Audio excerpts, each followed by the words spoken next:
इमरान खान की हुकूमत बैरूनी ईमा पर गिराने की तस्दीक हो गई। हुकूमत वाले साम्राज्य आकाओं के गुलाम हैं, उनके सामने नहीं बोल सकते। शेख रशीद की बोल न्यूज़ से गुफ्तगू कहा, कौम और फौज की सोच में तजाद नहीं होना चाहिए।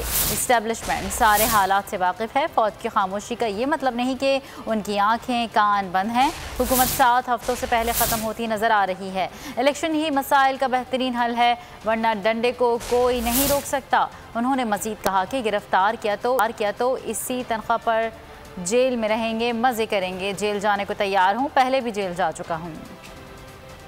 ये आकाओं के आगे, साम्राज्य आकाओं के आगे बोल नहीं सकते। अब अगर अमेरिकन ये कहते हैं कि हाँ हमने हटाई है, तो भाई अब ये आकाओं के गुलाम है, साम्राज्य के गुलाम है। सारी फौज अगर खामोश है तो उसका मतलब ये नहीं है कि वो बेखबर है। वो सारे हालात से एस्टेब्लिशमेंट वाकिफ है और इसका नतीजा जो भी निकले, अर्ली इलेक्शन बेहतरी है। इसी तनख्वाह पे जेलें में रहेंगे, मजे करेंगे। मई का महीना अहम है। मैं लोगों को कहता हूँ 31 मई तक इंतजार करें, फैसले आएंगे और अदालतों को भी अपना रोल। सब्सक्राइब करें और बेल दबाएं ताकि कोई खबर रह न जाए।